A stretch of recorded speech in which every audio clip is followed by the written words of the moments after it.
एक तारा देखा जिब्रील बोले एक तारा देखा फरमाया नबी ने वो तारा मैं था जरा बोलबे ना फिर तायर सिदिरा खुद सोच रहा हो फिर तायर सिदिरा खुद सोच रहा हो तुम आखिर क्या हो या नबी तुम आखिर क्या हो तुम सिर्फ बसर हो या नूर खुदा हो तुम आखिर क्या हो या नबी तुम आखिर क्या हो और शम्स खिंचे घिरा और लैल की जुल्फे और शम्स खिंचे घिरा और लैल की जुल्फे और नज्म के दंदा माजा के आंखें कुरान के सिपारो मैं जुल्बा नुमा हो जोरे बोलो ना अरे एक जोरे है ना कुरान के सिपारो मैं जुल्बा नुमा हो तुम आखिर क्या हो या नबी तुम आखिर क्या हो तुम सिर्फ बसर हो या नूर खुदा हो तुम आखिर क्या हो या नबी तुम आखिर क्या हो है तुमको सजर ने आंखों में सजाया और इसके तुम्हारा दिल में सजाया तुम आँख की ठंडा तुम दिल की जिला हो जोर बोलबेन ना तुम आँख की ठंडा तुम दिल की जिला हो तुम आखिर क्या हो या नबी तुम आखिर क्या हो तुम सिर्फ बसर हो या नूर खुदा हो तुम आखिर क्या हो या रसूल अल्लाह या हबीब अल्लाह या रसूल अल्लाह या हबीब अल्लाह आमी धन्य गो रसूल आपनाके पेये आमी धन्य गो रसूल आपनाके पेये आमी आरो बेशी धन्य आपनार उम्मत हये जोरे बोलबे ना একসঙ্গে বলেন সবাই মিলে গলার আওয়াজ দিয়ে আরেকটু জোরে বলেন সুবহানাল্লাহ ইয়া রাসূলুল্লাহ ইয়া হাবিবাল্লাহ ইয়া রাসূলুল্লাহ ইয়া হাবিবাল্লাহ আমি ধন্য গো রাসূল আপনাকে পেয়ে আমি সব নিয়ামত পেয়েছি আপনারই সদকায় তাই তো আমি আল্লাহর পরে আপনার গুণ গাই আপনার গুণ গাই আপনার গুণ গাই আমি গাইব গুণগান আপনার মোহাব্বত নিয়ে আমি গাইব গুণগান আমি গাইব গুণগান আপনার মোহাব্বত নিয়ে আমি মরতে চাই আপনার প্রেমিক হয়ে জোরে বলবে না या रसूल अल्लाह या हबीब अल्लाह या रसूल अल्लाह या हबीब अल्लाह आमी धन्य गो रसूल आपनाके पेये निदान काले करबे जखन नफ्सी नफ्सी दयार नबी काঁদবে मोरा केमने बाँची केमने बाँची কেমনে বাঁচি মোরা শ্রেষ্ঠ নবীর উম্মত হতে পেরেছি মোরা শ্রেষ্ঠ নবীর উম্মত হতে পেরেছি যাহার দিকে সব নবীরা রইবে তাকিয়ে আমি ধন্য গো রাসূল আপনাকে পেয়ে আল্লাহুম্মা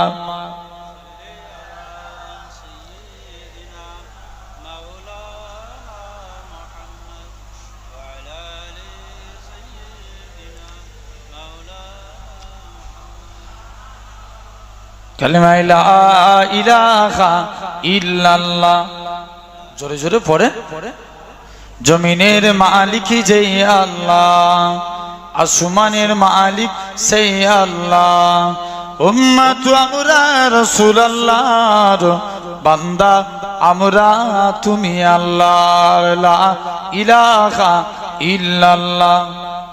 একটা সিস্টেম, আমরা যখন বলবো না একসঙ্গে গলা মিলিয়ে বলবো। আচ্ছা বলো তো ভাই, একটা আঙ্গুলের পার বেশি না দুটো আঙ্গুলের পার বেশি না একটা মুঠোর পার বেশি? একটা মুঠোর পাওয়ার। মানে এখানে ধরেন এখানে দুজন বলছে, মিডিলটায় দুজন, ওই কোণটা থেকে দুজন, পিছন দিক দিয়ে দুজন, এতে করে কি আওয়াজ হবে? আর যদি একসঙ্গে সবাই মিলে গলা মিলিয়ে সুবহানাল্লাহ বলি, আওয়াজ আসতে হবে না জোরে হবে? জোরে হবে। সবাইয়ের আওয়াজ আল্লাহর আরশে আজিমে যাবে। যাও, ঘোনার বনে আমার বান্দারা হুসাইনের জন্য দোয়া চাইছে। আমি নিজে কিতাবে পড়েছি, আল্লামা শিবলি বলছেন, আমি মুহররম মাসে 2 রাকাত আশুরার দিনে ইমামে হুসাইনের নামে 2 রাকাত নামাজ পড়ে ইমামে হুসাইনের নামে সবরে সানি করেছি। আল্লাহর কসম, ওই রাত্রে রাসূলুল্লাহর সঙ্গে আমার দিদার নসিব হয়ে গেছে।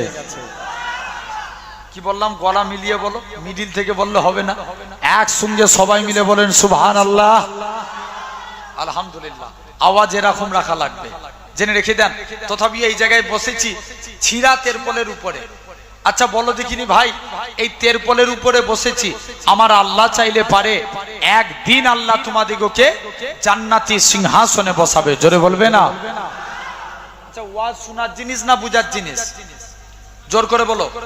বুঝার জিনিস। বুঝলে আবু বকর, না বুঝলে আবু জেহেল। আমরা কার দলে থাকবো? আবু বকরের দলে কারা কারা একবার হাত তুলে দেখান তো দেখি।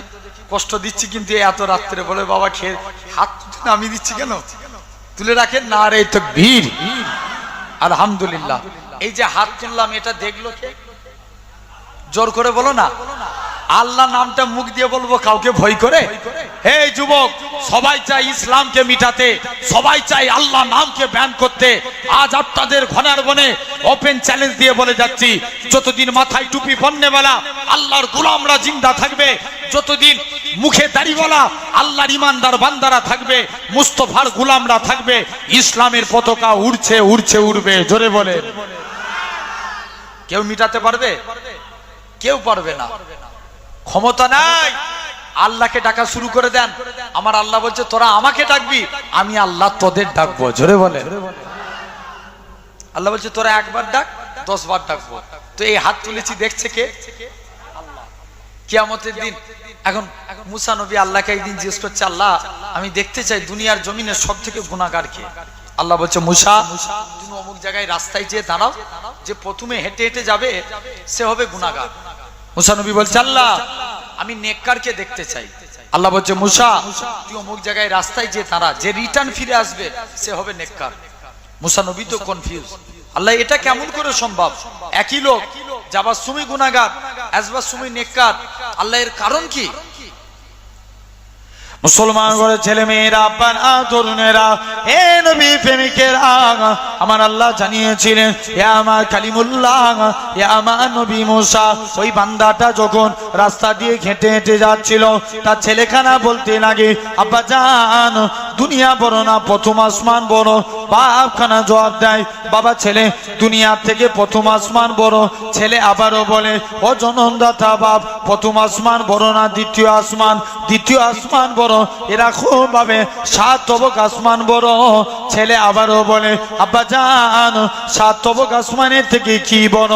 বাপখানা জবাব দেয়, বাবা ছেলে 7 তবক আসমানের থেকে আমি তোর আব্বা, আমার গুনাহখানা বড়। ছেলে আবারও বলে, হে জনমদাতা বাপ, আপনার গুনাহ থেকে কি বড়? বাপখানা জবাব দেয়, বাবা ছেলে আমার গুনাহ থেকে আমার আল্লাহ পাকের দয়া, আল্লাহর রহমত খানা বড়। এ নওজোয়ান যুবকেরা, আমার আল্লাহ জানিয়েছিলেন, এ আমার কালিমুল্লাহ, এ আমার নবী মুসা, আমি আল্লাহ পাক তার এতটুকু কথা কি কবুল করে নিয়েছি। আমি আল্লাহ কবুল করে নিয়ে আমার বান্দাটা জীবনের পাখার পাখার গুনাহটাকে আমি আল্লাহ ক্ষমা করে দিয়েছি। তাহলে এই জায়গায় বসেছি, আল্লাহ মাফ করে দিবেন, জীবনের পাহাড় পরিমাণ গুনাহকে মাফ করবেন। বলেন ইনশাআল্লাহ। জোর করে বলেন। তাহলে আমরা আল্লাহর কাছে তওবা ইস্তেগফার করব। মুসলমান করে ছেলে মেয়েরা, আব্বারা, তরুণেরা, হে নবীর প্রেমিকেরা, এরা খুব ভাবে আমার আল্লাহ জানিয়েছিলেন, ও আমার বান্দা চলে যা চলে যা, তোরা কত অন্যায় করেছিস, দিনের বেলা অন্যায় করেছিস, রাত্রে তওবা কর, আমি আল্লাহ তোদের সারা দিনের গুনাহটাকে মাফ করে দেব। আল্লাহ নবী বলেন রাত্রে তওবা চা হলো না, তোমরা এরকম ভাবে সপ্তাহে একটা দিন যেটাকে বলা হয় ইয়াউমুল জুম্মা, জুম্মার দিনে তওবা করো, এই দিনে তো তওবা চা হলো না, তোমরা মাসে একটা দিন তওবা করো, মাসেও তওবা চা হলো না, যেমন এরকম ভাবে বছরে একটা দিন তওবা করো, এরকম ভাবে যেমন লাইলাতুল কদর, লাইলাতুল বারাত, লাইলাতুল মিরাজ, এই এক একটা রজনীতে আল্লাহর বান্দারা যখন আমার আল্লাহর কাছে কেঁদে কেঁদে তওবা করবে, আমার আল্লাহ তাদের জীবনের গুনাহটাকে আমার আল্লাহ ক্ষমা করে দিবে। শুধু তাই নয়, আমাদের আদি পিতা হযরতে আদম নবী কিতাবে সে 250 থেকে 300 বছর কেঁদেছিলেন, রব্বানা যালামনা আনফুসানা ওয়া ইল্লাম তাগফির লানা ওয়া তারহামনা লানাকুনান্না মিনাল খাসিরিন। ও যুবকেরা, নবী আদমের দোয়াটাকে আল্লাহ পাক কবুল করে নেয়। অবশেষে নবী আদম আল্লাহর কাছে সিজদায় চলে যায়। আল্লাহ পাক আপনি আমি আদমকে সিজদা দিতে বলেছিলেন, আমি সিজদা থেকে মাথা তুলেছিলাম, মাথা তুলে দেখি একটা জিনিস লেখা আছে লা ইলাহা ইল্লাল্লাহ। আল্লাহ এটা মানে আমি আদম তো জানি, এটা মানে কোনো উপাস্য নাই, আল্লাহ আপনি ছাড়া কোনো উপাস্য নাই, মুহাম্মাদুর রাসূলুল্লাহটাকে নিশ্চয়ই কুল মাখলুকের মধ্যে শ্রেষ্ঠ মহামানব, সেই মহামানবের ওসিলা দিয়ে আমি আদমের তওবাকে কবুল করে নেন। হে নওজোয়ান যুবকেরা, আমার আল্লাহ পাক হযরতে আমার রাসূলুল্লাহর ওসিলা দিয়ে আদম নবীর ফরিয়াদটাকে আমার আল্লাহ পাক কবুল করে নিয়েছিলেন। তাহলে তোমাকে আমাকেও আসেন, আমি সরাসরি, যেহেতু সময় সংক্ষিপ্ত, সরাসরি মুহররমের আলোচনায় চলে যাচ্ছি, অন্যদিকে না যে। এই এই মুহররম মাসের একটা গুরুত্ব আছে ভাই। এই বুকে রক্ত দিয়ে আপনার কি বলেন, ছুরির সঙ্গে সুতো বেঁধে আর পিঠে মেরে হাই হোসেন করে যদি দি, এটার নাম হোসাইনি মোহাব্বত না। ভুল বলছি না ঠিক বলছি? এই কথা বলো, এই ভুল বলছি আমি? জেনে রেখে দেন, তাজিয়া বার করে কালকে রাত্রি এই ডায়মন্ড হারবারে প্রথমে বারাসাতে জলসা ছিল, ওখানে করে ডায়মন্ড হারবার যাচ্ছি, ওই কলকাতা আলিপুর জানেন,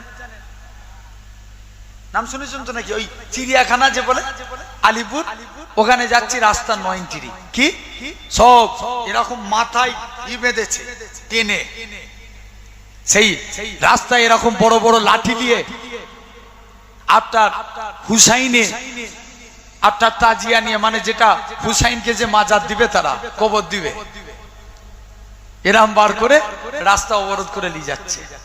এটার নাম হুসাইনি মোহাব্বত না। আল্লাহর ওলিদের লাইফ হিস্ট্রি পড়ে দেখেন, তারা হুসাইনের জন্য দোয়া চেয়েছে। হুসাইন ন্যায়কে প্রতিষ্ঠা করার জন্য ইমামে হুসাইন শহীদ হয়েছে। তিনি তো এজিদের বশ্যতা স্বীকার করে নিলেই তো তিনি ভালো ক্ষমতা দিতেন, টাকা পয়সা দিতেন, আপনার ভালোভাবে খেতে পেতেন, কিন্তু তিনি বলছেন না, আমি অন্যায়ের সঙ্গে আমি হুসাইন কখনো আপোষ করব না। আসেন, এই কারবালা এই মুহররম মাসেলে দুটো সাইড। আমরা কিন্তু বেশিরভাগ আমরা জানি হুসাইনে হাসান হুসাইনের ব্যাপার না, এই দিনটার গুরুত্ব আছে। এই মুহররম মাসের 10 তারিখে এই দিনে আমরা দেখবেন আল্লাহ তামাম নবীদিগকে মুক্তি করেছিলেন। ভুল বলছি না ঠিক বলছি? আল্লাহ পৃথিবীকে সৃষ্টি করেছিলেন, আবার আল্লাহ এই দিনই পৃথিবীকে শেষ করবেন। এখন পৃথিবী শেষের দিকে না শুরুর দিকে? জোর করে বলো। সব ঘুমিয়ে যাচ্ছে। আল্লাহ তাকবীর দেখি না রে তাকবীর। আমার কাছে চুপ করে বসতে গেলে ভাই ওয়াজ করতে ভালো লাগে না, একটু সরাসরি দেন। বলেন পৃথিবী এখন শেষের দিকে না শুরুর দিকে? শেষের দিকে। দেখেন একটা একটা করে আলামতে সুগরা আলামতে কুবরা কিয়ামতের আগে বের হবে। আলামতে সুগরা মানে ছোট, 72টা আলামতে সুগরার মধ্যে অলরেডি 60টার মতন হয়েই গেছে। এখন মানুষের লজ্জা আছে? এই জোর করে বলো, লজ্জা নাই। আগেকার যুগে মানুষ দেখবেন মেয়েরা কোনো হুজুর দেখতে পেলে মাথায় কাপড় দিত, এখন কাপড় দেয়? ছেলেদের আগে হাঁটুর উপরে কাপড় উঠে গেলে আব্বাগুলো সব বসে আছে, জিজ্ঞেস করে দেখো আগেকার যুগে হাঁটুর উপরে কাপড় উঠে গেলে, আমাদের ছেলেবেলার কথা বলছি, হাঁটুর উপরে কাপড় উঠে গেলে কত লজ্জাবোধ মনে হতো। আর এখন দেখবেন আমাদের ঘরে কিছু কিছু ইয়ং ছেলে আছে, এরা শর্টস পরে ঘুরে আছে না নাই?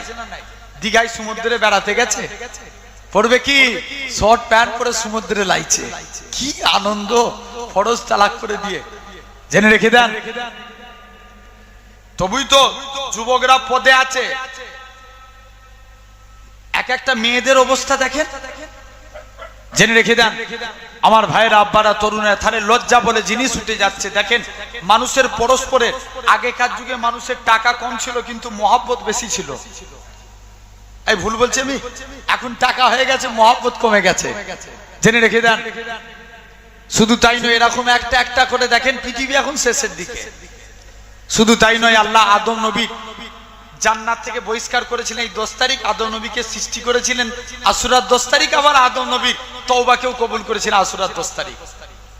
আমাদের জাতির পিতা নূহ আলাইহিস সালাম ইব্রাহিম নবীকে আগুন থেকে মুক্ত করেছিলেন, নূহ নবীকে আল্লাহ বন্যার পানি থেকে আল্লাহ হেফাজত করেছিলেন এই 10 তারিখে।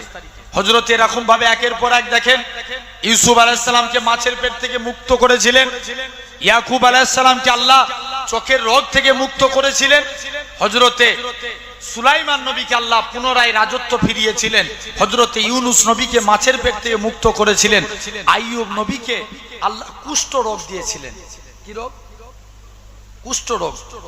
আইয়ুব নবী, একটু কথা বলি, অনেক বড় ক্ষমতাশালী বাদশা, আপনার আল্লাহ ক্ষমতার মালিক করেছিলেন, ফসল চাষ হতো, অগাধ ফসল। আইয়ুব নবী গবাদি পশুর অনেক মালিক ছিলেন, অনেক গবাদি পশু চাষ করতেন। আইয়ুব নবী এই সব নিয়ে ব্যস্ত, 10 থেকে 12 জন শুধু সেবিকা ছিল, বিবি রহিমা ছাড়াও 10 থেকে 12 জন সেবিকা ছিল। ফেরেশতারা সব বলা কোয়া করছে, আল্লাহ তোমার আইয়ুব মনে হচ্ছে তোমাকে আর আগের মতো ভালোবাসেন। আল্লাহ বলছে, কে বললো? পরীক্ষায় ফেললেন। যত ফসল চাষ করেছিলেন সব ফসল একের পর এক নষ্ট হয়ে যেতে লাগলেন।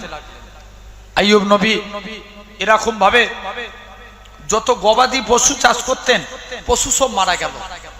যত টাকা নাই, আর সেবিকা থাকবে বলো? তারাও পালিয়ে গেলেন। আল্লাহ রোগ দিলেন, কুষ্ঠ রোগ।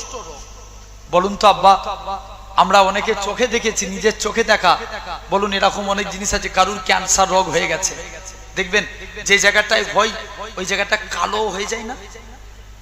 বলো না একটু।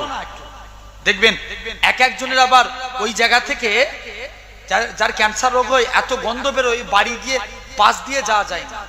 ভুল বলছি না ঠিক বলছি? এক একজনের আবার পোকা হয়ে যায়, ওই ঘা থেকে পোকা বের হয়।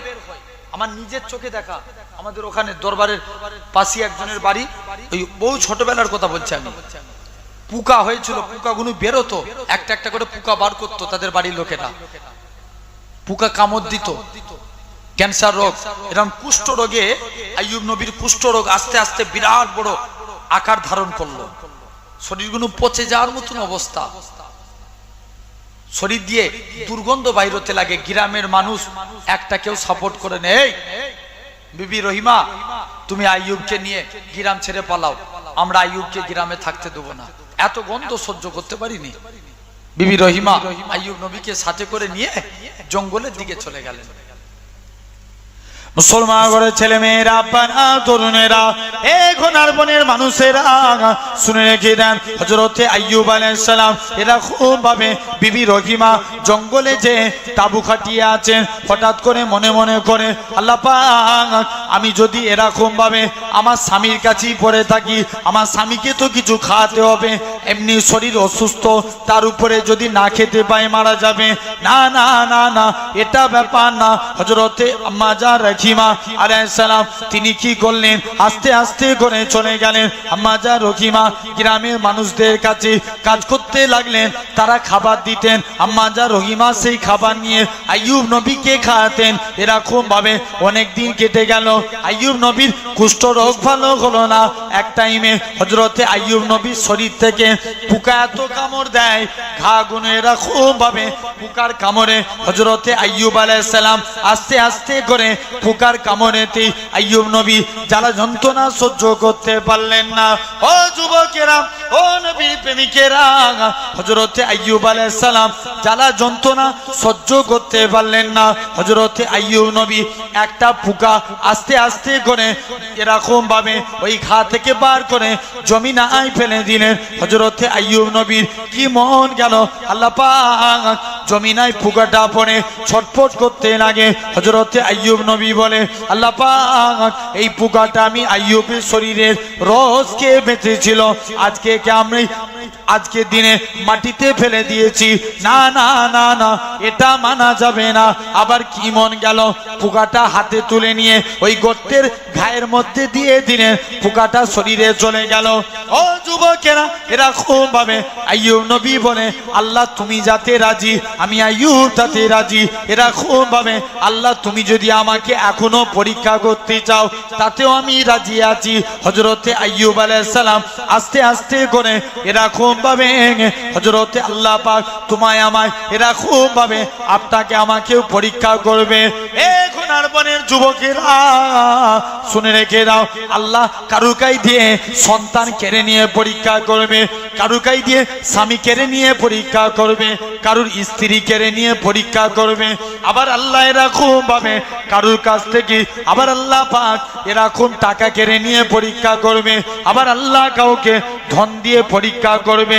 আমার আল্লাহ জানে জানে এরকম ভাবে ফেরাউনের সামনে আসিয়াকে পরীক্ষা করেছিলেন। আমার আল্লাহ জানে জানে আমার আসিয়া আমি আল্লাহ পাক আমাকে কতটা মহাব্বত করে ফেরাউনের কানে পৌঁছে দিল। এ দুনিয়া বাদশা ফেরাউন, আমার আসিয়া তোমাকে প্রভু বলে মানে না, আমার আসিয়া তোমাকে রব বলে মানে না। ফেরাউন আসিয়াকে ডাক দিল, এ দুনিয়া বাদশা, এ আসিয়া তুমি কি আমি ফেরাউনকে প্রভু বলে মানো না? আসিয়া তিনটে বাচ্চাকে সামনে রেখে উত্তর দিয়েছিল, এ দুনিয়া বাদশা ফেরাউন, আমি আসিয়া তোমাকে প্রভু বলে মানি না, আমি আসিয়া তোমাকে রব বলে মানি না, আমি আসিয়া তোমাকে আল্লাহ বলে মানি না, আমি তাকি আল্লাহ বলে মানি যিনি লিল্লাহি মা ফিস সামাওয়াতি ওয়া মা ফিল আরদ, জমিন আসমানের একমাত্র মালিক সেই আল্লাহ কি আল্লাহ বলি মানি। তকবীর দেন দেখি না রে, একজন দেন, সবাই মিলে বলেন তো।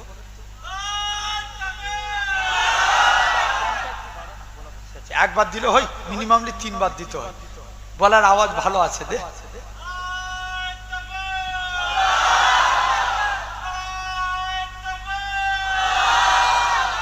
আলহামদুলিল্লাহ। তাহলে জেনে রাখেন আজকে এই সুন্দর জায়গায় বসেছি তো, তাহলে এদিক থেকে আইয়ুব নবীকে আল্লাহ 10 তারিখে মুক্ত করেছিলেন, এদিক থেকে একটা গুরুত্বপূর্ণ দিন। আর আপনার আমার কাছে মর্মাহত, শোকাহত, দুঃখ জনিত, কারণ রাসূলুল্লাহ 2 নাতি নওসায় রাসূল জান্নাতি যুবকদের সর্দার ইমামে হাসান হুসাইনকে নির্মম ভাবে শহীদ করেছিল। এই জন্য উম্মতে মুহাম্মদীর কাছে কষ্টের ব্যাপার, ঠিক না ভুল? নবী বলছে যে আমার হাসান হুসাইনকে মহাব্বত করলো, সে যেন আমি নবী আমাকেই ভালোবেসে নিল। জোরে বললো না? এখন আসেন 1 নাম্বার বড় ভাইয়ের কথা বলি, শুনবেন তো? অসুবিধা হচ্ছে না তো? আলহামদুলিল্লাহ। জেনে রেখে দেন 1 নাম্বার ইমামে হাসান, নবী বলছেন আমার ইন্তেকালের পর খলিফাতন্ত্র থাকবে 30 বছর। আচ্ছা বলুন তো আপনারা, দীর্ঘদিন হাজার হাজার 24 পরগনার মানুষ মানে অনেক আলেমদের মুখ থেকে ওয়াজ শুনছে সে ছোট থেকে, বলুন আল্লাহর নবীর ইন্তেকালের পর খলিফা কে হয়েছিলেন? আবু বকর। বাহ, ঠিক বলেছেন। তারপরে ওমর, তারপরে হযরতে উসমান, তারপরে হযরতে আলী। এই হযরতে আলী হুজুর 4 জন হয়ে 30 বছর, নবীর হাদিস অনুযায়ী 30 বছর পূর্ণ হতে 6 মাস বাকি ছিল। ক মাস? 6 মাস। এই 6 মাস মুসলিম জাহানের খলিফা হলেন আল্লাহ রসুলের বড় নাতি, অর্থাৎ আমাদেরও খলিফা ইমামে হাসান রাদিয়াল্লাহু তাআলা আনহু। ক মাস খলিফা ছিলেন? 6 মাস। 6 মাস পর 30 বছর পূর্ণ হলো। আর তার আগে আলী হুজুরের সঙ্গে আমিরে মুয়াবিয়ার একটা যুদ্ধ হয়েছিল, যেটাকে সিফিনের যুদ্ধ বলে, শুনেছেন আপনারা কম বেশি। অনেকে আবার আমিরে মুয়াবিয়াকে গালি দেয়। খবরদার, আমিরে মুয়াবিয়াকে গালি দেওয়া যাবে না, কারণ আল্লাহ রাসূল বলছেন আমার সমস্ত সাহাবী জান্নাতি। জোরে বলেন সুবহানাল্লাহ। তাহলে আমিরে মুয়াবিয়া কি নবী সাহাবী না? কথা বলেন কেন? নবী সাহাবী সেই, কিন্তু আমিরে মুয়াবিয়া তার উত্তরাধিকারী এজিদকে বানালো, কিন্তু ইমামে হাসান সিংহাসনে বসে আছেন, মানে ক্ষমতায় খলিফা। এজন্য শুনবেন, মনোযোগ দিয়ে শুনেন, এজন্য এজিদের সঙ্গে ইমামে হাসানের প্রথম দ্বন্দ্বের কারণ কি কারণে? ইয়েস, মানে খলিফাতন্ত্রের কারণে। এটাই মনে রাখবেন। এক নম্বর দ্বন্দ্বের কারণ কি কারণে? বলো বলো, ঠিক বললে তো। সিংহাসনই বলেন আর খলিফাতন্ত্রের কারণই বলেন, যাই বলেন একটা বলেন। এক নম্বর সিংহাসনের কারণে। দুই নম্বর, মদিনার একটা সুন্দরী রমণী ছিল, শুনছেন? মদিনার একটা সুন্দরী রমণী যার নাম ছিল জায়েদা। কি নাম বললাম? জায়েদা। এত দেখতে সুন্দর, সবাই তাকে বিয়ের প্রস্তাব দেয়। ইমামে হাসানও বিয়ের প্রস্তাব দেয়, এজিদও বিয়ের প্রস্তাব দেয়। জায়েদা মনে মনে করে আমি এজিদকে বিয়ে করলে দুনিয়া পাবো, আর হাসানকে বিয়ে করলে আওলাদে রসুল দুনিয়ার সাথে আল্লাহ জান্নাত পেয়ে যাব। জোরে বলে। তাই সিলেক্টেড করলো আমি বিয়ে করতে হলে ইমামে হাসানকে বিয়ে করব। সবাইয়ের বিবাহের প্রস্তাবকে প্রত্যাখ্যান করে দিলেন, ইমামে হাসানের সঙ্গে বিবাহ হয়ে গেল। এজন্য 2 নম্বর দ্বন্দ্বের কারণ মনে পড়ছে। তাহলে 1 নম্বর কারণ কি? সিংহাসন। 2 নম্বর বিবাহের কারণে, নারীজনিত কারণে। তাই এজিদের মনে একটা বিরাট রাগ, ক্ষোভ তৈরি হলো। এজিদ কূটনীতিবিদ যার নাম ছিল মারওয়ান। কি নাম বললাম? মারওয়ান। মারওয়ান বলে এক কূটনীতিবিদ, তাকে সিলেক্টেড করলো। মারওয়ান মাইমুনা বলে এক দুশ্চরিত্রা ভ্রষ্টা নারী যার নাম ছিল মাইমুনা, তাকে সিলেক্টেড করলো। যাও, যেমন করে খুশ ইমামে হাসানকে মারার প্ল্যান করো, যদি মারতে পারো এর বিনিময়ে তোমাদের অনেক পুরস্কার করব। ইমামে হাসানের 2 জন স্ত্রী ছিলেন। কয়জন? 2 জন। 1 নাম্বার স্ত্রী, প্রথম স্ত্রীর নাম হাসনা বানু। কি নাম বললাম? হাসনা বানু। আর দ্বিতীয় স্ত্রীর নাম জায়েদা। কি নাম বললাম? জায়েদা। মাইমুনা প্রথমে হাসনা বানুর কাছে যায়। হাসনা বানুর কাছে যে বলে, হাসনা বানু তুমি অনেক কষ্টের মধ্যে আছো, আমার কথা মতো মেনে নাও, ইমামে হাসানকে একটু টাইট দাও, তাহলে এর বিনিময়ে তোমায় অনেক পুরস্কার করব। হাসনা বানু বলে, জান চলে যায়, জান চলে যাবে, আল্লাহর কসম আওলাদে রসুলের সঙ্গে বিয়াদবি করব না। জোরে বলে। হাসনা বানুর কাছে আর মাইমুনা যেতে পারলো না। দ্বিতীয় স্ত্রী জায়েদা খুব সুন্দরী এবং অল্প বয়স্কা, মানে বুদ্ধি অতটা নাই। এটা আমি কারবালার ঘটনা এই কিতাব থেকে পড়েছি। এরকম ভাবে ইমামে হাসান রাদিয়াল্লাহু তাআলা আনহু দ্বিতীয় স্ত্রী হাসনা জায়েদার কাছে মাইমুনা যে বলে, জায়েদা আই তুই যদি এজিদকে বিয়ে করতিস, এই ভাঙা কুটিরে পড়ে থাকতিস, তুই তো সিংহাসনে পড়ে থাকতিস, তোর গলায় অলংকারে ভরে থাকতো, চেহারায় রেশমের কাপড় পরতে, তুমি আজকে হাসানকে বিয়ে করে দেখ এত সুন্দরী নারী কেমন হালতে আছে।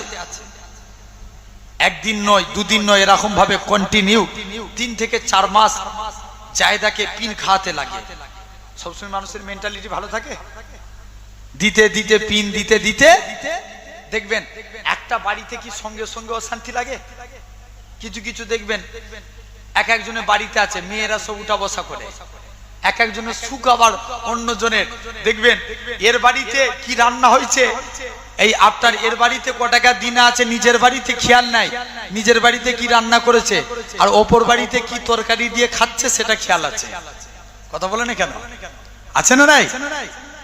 এরকম ভাবে জায়েদাকে লোভে ফেলে দিলেন। বলছে তুমি হাসানকে একটু টাইট দাও। বলছে ঠিক আছে। বলে আমি তোমাকে কিছু জিনিস দেবো, এটা পানির সঙ্গে একটু খাওয়াবে। জায়েদা রাজি হয়ে গেল। ইমামে হাসান হুজুরের অভ্যাস ছিল গভীর রজনীতে উঠে পানি পান করা। ইমামে হাসান রাদিয়াল্লাহু তাআলা আনহু একদিন গভীর রজনীতে উঠে পানি পান করলেন। পানি পান করে গভীর রজনীতে উঠে যেই পানি পান করলেন, জায়দার বাড়িতে একদিন আসছেন, পানি খেলেন। হুজুরের অভ্যাস ছিল রাত্রে উঠে পানি পান করা। যেই পানি খেলেন পেটের যন্ত্রণা শুরু হয়ে গেল। এত যন্ত্রণা সহ্য করতে পারেন না। আল্লাহ নবী নাতি ইমামে হাসান রাদিয়াল্লাহু তাআলা আনহু হুজুর আমার আস্তে আস্তে করে হামাগুড়ি দিয়ে নানা জানের মাজার আকদাসে কাছে গেলেন। এরা খুব ভাবে আল্লাহ নবীর মাজার আকদাসে জি সালাম খানা দিতে লাগি, আসসালাতু ওয়াসসালামু আলাইকা ইয়া রাসূলুল্লাহ হাবিবাল্লাহ। ও যুবকেরা, এরা খুব ভাবে সালাম খানা দিয়ে নানা জানের মাজার আকদাসে উপর হয়ে পড়ে আছে। আল্লাহ নবীর ওসিলা করে ইমামে হাসান কে আল্লাহ পাক প্রথমবার নানা জানের ওসিলায় বিষকে মুক্ত করে দিয়েছিলেন। আল্লাহ নবীর ওসিলায় প্রথমবার হুজুরকে আল্লাহ শিফা দান করলেন। ইমামে হাসানের মনে সন্দেহ জাগলো, আর জায়দার বাড়িতে কিছু খাবো না। কিন্তু স্ত্রী তো হক আছে না নাই? দুজন স্ত্রী সমান হক আদায় করতে হবে। আবার একদিন রাত্রে জায়দার বাড়িতে গেছে। দ্বিতীয় দিন মাইমুনা আঙ্গুর ফলের সঙ্গে বিষ মিশালো। কিসের সাথে? আঙ্গুর ফলের সঙ্গে। কিছু আঙ্গুর ফলে বিষ মিশানো ছিল, আর কিছু আঙ্গুর ফলে বিষ মিশানো থাকে না। ইমামে হাসান রাদিয়াল্লাহু তাআলা আনহু জায়দার বাড়িতে আসছেন। জায়দা বলছে, স্বামী একটু আঙ্গুর খান। ইমামে হাসান বলে, না আগে তুমি খাও। জায়দা জানতো কোন আঙ্গুরগুলো বিষ মিশানো নাই। দেখে দেখে সেই আঙ্গুরগুলো একটা একটা দুটো তিনি খেয়ে ফেললেন। ইমামে হাসান বলছে, এই তো জায়দা খেয়েছে, তাহলে উপায় নাই। ইমামে হাসানও ওই বিষ মিশ্রিত এবং বিনা বিষ মিশ্রিত দুটো আঙ্গুরই খেয়ে ফেললেন। যেই খেলেন আবার পেটের যন্ত্রণা শুরু হয়ে গেল। হুজুর সহ্য করতে পারলেন না, এত যন্ত্রণা শুরু হয়ে গেল। মুসলমান ঘরের ছেলে মেয়েরা, তরুণেরা, হে নবী প্রেমিকেরা, ইমামে হাসান আবার কষ্ট হয়। হুজুর আর পেটের জ্বালা যন্ত্রণা সহ্য করতে পারে না।